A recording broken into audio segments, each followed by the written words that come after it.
They say he's not a YouTuber, but Mexican Iron Man is here on YouTube to tell us what it is exactly that the pundits, the analysts, the financial experts missed going into the Disney earnings call.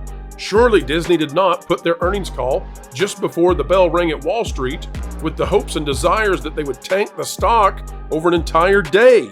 Yet that is exactly what happened, and many folks out there did not see it coming. Nay, they even said that the stock was going to rise to $140 per share. That did not happen. Mike is here to tell us what exactly was going on in the minds of those who missed it so badly.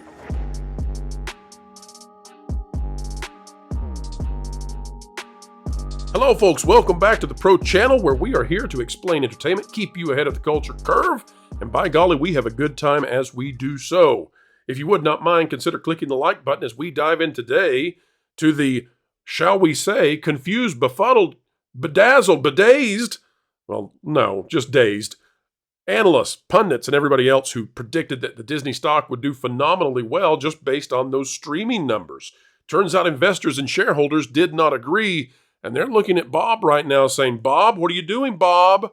Come on, Bob. Mexican Iron Man, he's saying the same thing. We've brought Mike on to tell you what he thinks is happening with a Disney stock that is spiraling out of control. Mike, talk to us about where you think Disney went wrong in the earnings report today.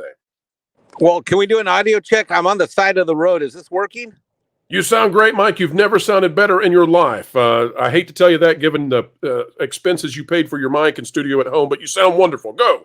All right, my apologies. I'm literally just left the client and I'm outside of this parking lot, but I didn't want to disappoint you because I promised you I'd be here. But look, it's the audience, Mike. It's the audience. They love you. Are we at 140 a share? Because as a Disney stockholder, I was told that today we'd hit 140 a share, Pro. Maybe Mike, they got the 4 and the 0 switched, Mike. $1.05, Mike, on 42 million volume. They got it confused. Full disclosure, I got a block of 500 at the 172, 174 level, and then I got another 200 down in the mid to high 70s. So I'm upside down. No, I think 3 things stood out for me in today's call. The first thing is that, Pro, what you picked up on in your first hour, the first comment you made, which is the tone, the demeanor of Bob Iger overall was not a CEO that invigorates or inspires me as an investor, number one. Number 2 is what you just said a few moments ago before I popped on, which is that I found the release schedule of how he basically minimalized the number of major new show offerings and the number of movies that are going to be released. That to me stood out big time. That we have got to keep putting our boot on woke throat of this company, because that tells me that their ability to risk cash for things that deliver a message and don't deliver financial results, they are ending the rope of being able to finance this crusade. And if we keep our boot on woke throat and continue to hold back our dollars, I'm excited about the prospects. And the last thing I'll mention is what Jonas and you were talking about an hour and a half ago or 2 hours ago that I heard you before I walked into my client, which is the earnings per share. It is disingenuous for this company to claim that the earnings per share has gone up, when in reality, in order to do that, they had to gobble up the $1 billion worth of supply of stock that, as Lou was mentioning earlier, you eliminate some of the stock supply, you're going to get a higher earnings per share. And as part of that, these morons took that charge, the charge of writing down their assets. Well, they're effective. Those of us who are Disney investors, we are investing in a company whose corporate tax rate isn't 21%. It's in the 60 percentile because of Bob using charge cards to buy crap that he doesn't use, doesn't run properly, whether it's Lucasfilm, Marvel, the list goes on. He ends up bracketing, and then we got to write down the value of this and take a hit on the tax rate. It's ridiculous. This guy should have been walked out of the CEO office today. If Chapek, who, by the way, had a stock price value even higher than today, if he could be fired in the middle of the night, Sunday night, at a freaking, what was it, Neil Diamond? Elton John concert, and Bob Chapek had the stock at about $200, Mike. Exactly. When Bob was here, see, that's when I bought. I bought at the 178 range. I bought about 500 shares. I had 500 shares I inherited back that was in the high 30s, and I had it forever. and then I sold it all, and then I wanted to get back in, and I put it all back in with Chapek in the 170s. Anyway, get back to the point. The point of the matter is this guy should have been walked right off that call and walked right out of that freaking building. And I don't believe for a second that board is deeply engaged in finding a successor. Mike, what do you make of this news that's broke today that during the proxy battle quarter, the Walt Disney Company bought $1 billion of its own stock and thus may have influenced that proxy battle, at least in terms of what the stock price was? What are your thoughts on that? I don't know. Back in the 80s, they called that insider trading and stock manipulation. I recall that leading up to the 87 crash when I was but a wee little Mexican taco boy. Back then when I was just learning about economics as a wee little boy in high school and, learning about this stuff, what we would have called that? We would have called that stock manipulation. We would have called that insider trading. And this is horse shit. Absolute horse shit. Panel, any questions for Mike? I know you all have some financial quandaries. Sorry, I said a bad word on your show. Quick. Sorry about that. I'm a little. You're mobile right now, Mike. You're just you're wandering about and it's off the cuff. It's okay. Panel, what do you think about it? Well, this isn't really a financial question, but I do have to ask, Mike. Are you a spaceman in your picture? Oh, the only picture I had on my phone was the Kennedy Space Center. I took my kid there 2 weeks ago. I love that place. You know what? If you guys are in Florida, by the way, just a side note, if everyone's vacation in Florida and they're tired of Disney, Kennedy Space Center, one of the best places you can ever go. You can literally walk inside and on their ceiling, they literally have the rocket that sent you to the moon. It's massive. It's huge. It's great. Sorry, continue financial question. I had wondered why does Mike look like he's floating above Earth, but I didn't want to ask it. So I thought you were going for like the Elon Musk style, like you were parroting like his avatar on X or something. Bob Iger's performance as a CEO makes me want to leave this planet. That's how bad it is, boys. I thought you would join forces with Space Dave 2000 on the next episode of Space Dave 2000. Well, hello. I thought that chicken tacos were better. I'll actually ask some decent questions. Yeah, we're not gonna play the whole thing. But Lou, what question do you have for Mike? Well, Mike, when you say you're on the side of the road, I'm prompted to say, why did the Mexican Iron Man cross the road? And the answer is to throw his lightsabers in the dumpster. Or his Disney stock. Well, that's already there. Bob is such a thoughtful CEO, Mike, that you don't have to put your stock in the dumpster. He did it for you. Oh, that's perfectly well played. Perfectly well played. But what you said about insider trading and manipulation, of course. And you know what I wanted to ask you, Mike, and somebody mentioned this in the chat on Valiant's show.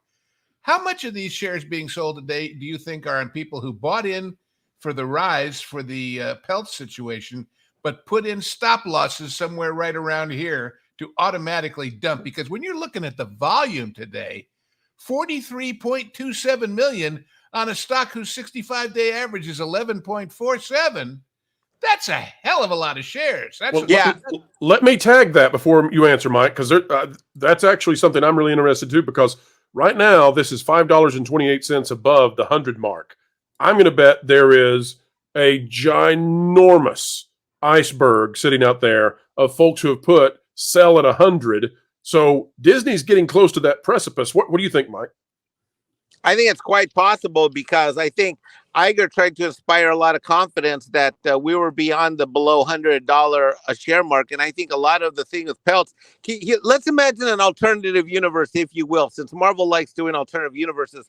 Had Peltz won and been on the board, this call would have gone way better, because the interests of investors in Wall Street would have been aligned with whatever Bob was trying to get done today. That hasn't happened. Bob has now painted himself into the corner, as we've talked about on multiple channels, yours, Pro, Valiance, and others. We've talked about how if he pushed out Peltz, he would paint himself into a corner. Well, now Bob is in that corner, and now he's a man on an island all by himself, and he's got to find a way to perform himself out of a paper bag. And he cannot manage himself out of this paper bag, and this is a paper bag he chose. So he did not sound today like Mr. Victorious, like he was taking a lap. Remember last time against Peltz, he was on CNBC the next day. The Bob Iger I heard today did not sound like the man that was either feeling victorious and certainly not confident. Mike, I had this vision. If I was a fly on the wall in that room and one of those questions got asked and Bob looks at Hugh and Hugh looks at Bob and there's this subtext of you answer it. No, you answer it. No, you answer it. No, I don't want to answer it. That's exactly what happened, Lou. You are on point because you could hear them looking at each other and saying, "Oh, Yes. You want to take that?" That never happens. If people have a commanding knowledge of the subject matter and they've already anticipated the questions, these guys I think were put back by the fact that they were actually asked real questions that they didn't have good answers for. Well, Mike, let me share with you you heard earlier the Motley Fool article that was talking about it might go to 140. You made light of that. We have as well. I want to show you what Motley Fool, and by that I'm going to tell you because you're on the phone. Let me share with you what they're saying now. This is unbelievable. The folks at home are able to watch this. This is something else. Wrong Motley Fool, maybe purposefully so. Haha. This one came out at 11:50 a.m. Not sure which time zone that is. Today, it's by Rick Munariz, and it says 3 reasons why Disney is the hottest Dow stock in 2024. I know that's hard to believe. Here's what it says. Disney posted a double-digit earnings beat for the third quarter in a row, but a miss on top and some near-term concerns are weighing on the stock's Tuesday performance. Heading into the report, Disney's 29% year-to-date gain tops all of the Dow 30 components. Disney now sees adjusted earnings per share rising 25%, pricing the stock at a reasonable 23 times this year's projected profit. And this goes on to talk about just how great this is. And, my suspicion here, Mike, is that there are a lot of folks out there in the financial punditry who already had their articles ready to go. And that the narrative was set this morning. We saw it.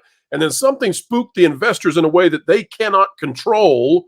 You've got this line here that says, the bottom line beats keep coming. Disney reported a small loss in the fiscal second quarter covering 3 months ending March. The quarter's bottom line was held back by a goodwill impairment charge. And it goes on to talk about how this is just not that big of a deal. It can overcome near-term weakness in revenue. That's the next line it gives us. Disney has had a great start to 2024. Oh, yeah, surely it has, says the next line. And you get the idea. I think a lot of folks out there who make a living doing this kind of stuff, they already had these articles written. They already had their narratives told to them by whomever. And now they're scrambling, trying to come up with an explanation for apparently investors catching on to what we've been saying now for years. Mike, your thoughts on this as you have to I 100% wrap up, I'm agree. sure. I 100% agree. I also think that the decision to run this call early in the morning smelled to me of a company that had major good news too. I thought they were going to have some major announcements. Me too, Mike. News. Yeah, everything you said about the theme parks, I heard your comments earlier from an hour and a half ago. I agree with you. I thought that they were going to have some major positive announcements, a surprise partnership, something majorly positive. And I think Wall Street did too. And because for Disney to decide, Disney historically has always hidden bad news and good news and done it at the end of a trading day. That's not what they did today. So I thought they were going to come out swinging. Why then, Mike? Why did they do it? Why did they put it so that the entire rest of the day could be dismal news for Disney? Why do you think they put this Because of arrogance and hubris. I think Bob thought that when the accountants in the office, the CFO and the other morons that work in the tax and accounting office, when these morons said, Bob, guess what? We got a way to show you that the earnings per share is up and our earnings per share is going to be great. They thought they were so arrogant and hubris that they came up with a nice little trick that was going to set the stock on fire and it was going to climb. Little did they know that people in Wall Street have been watching what's been happening to their disastrous box office, possibly watching your channel, Pro, Valiant's channel, and other YouTube channels. And B, Valiant's knocked it out of the park. I'm telling you. And B, that they'd actually read how that earnings per share was picked up on, which is what Lou was talking about with the stock buyback and the impairment charge that Jonas was talking about. So Bob thinks he can just say earnings per share is up, everything's going to be fine. Au contraire, you've got a landscape of failures in the past that are now very public, because for investment bankers on Wall Street to talk about the strain of Marvel and the challenges, which is literally the language they use in the question. Oh, yeah. Justice. What is that sign in the Shawshank Redemption? Justice cometh, the Lord cometh, and that right soon. And folks, we have come to the end, another one in the can. But don't fret, not yet, for more content is on the way 3 times a day here on the Pro Channel, and we're happy to send it to you every time we can. It's a good time when you join us. Like, share, subscribe, click it, stick it to the algorithms, it's the notification bell, and drop a comment down below. Let us know your thoughts. Don't forget that the Pro Show is live again this coming Tuesday, noon Eastern, as always, and we want to see you there. Folks, wherever you are and whatever you're doing, keep learning, keep growing, and keep having fun.